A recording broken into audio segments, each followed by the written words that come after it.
بسم اللہ الرحمن الرحیم۔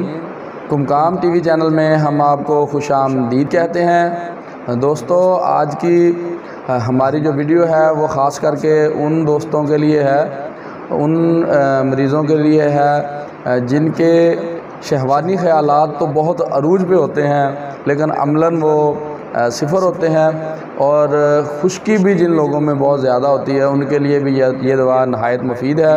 تو دوستو، ہومیوپیتھی کی ایک دوا ہے سیلینیم۔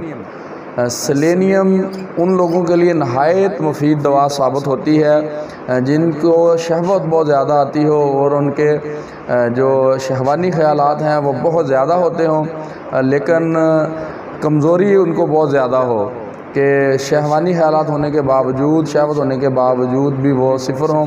تو دوستو، سیلینیم ان کے لیے نہایت فائدہ مند ثابت ہوتی ہے، اور مسلسل ایسی حالت رہنے کی وجہ سے ان کے بازو، گال اور چہرہ سوکھنے لگتا ہے، ان لوگوں کے لیے نہایت مفید دوا ہے۔ اور بے تحاشا خشکی رہنے کی وجہ سے قبض شدید ہو جائے اور پخانہ نہایت مشکل خارج ہو تو نہایت مفید دوا ہے۔ یہاں تک کہ سیلینیم کا جو پیشنٹ ہوتا ہے جس کی دوا سیلینیم بنتی ہے، اس کو جب جنسی معاملات اور جنسی مسائل مستقر رہتے ہیں تو ان کی قبض کی یہ حالت ہو جاتی ہے کہ جو پخانہ ہے وہ انگلی کے ساتھ نکالنا پڑتا ہے۔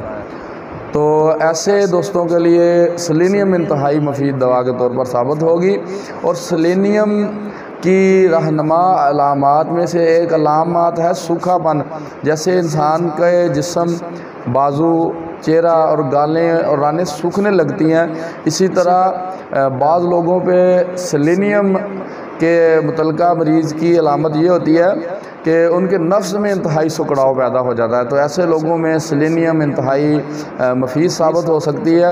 تو دوستو، سیلینیم جو ہے وہ اکثر اوقات اونچی طاقتوں میں بہت زیادہ فائدہ مند ثابت ہوتی ہے، لیکن آپ نے کبھی بھی اونچی طاقت اپنے ڈاکٹر کے مشورے کے بغیر استعمال نہیں کرنی۔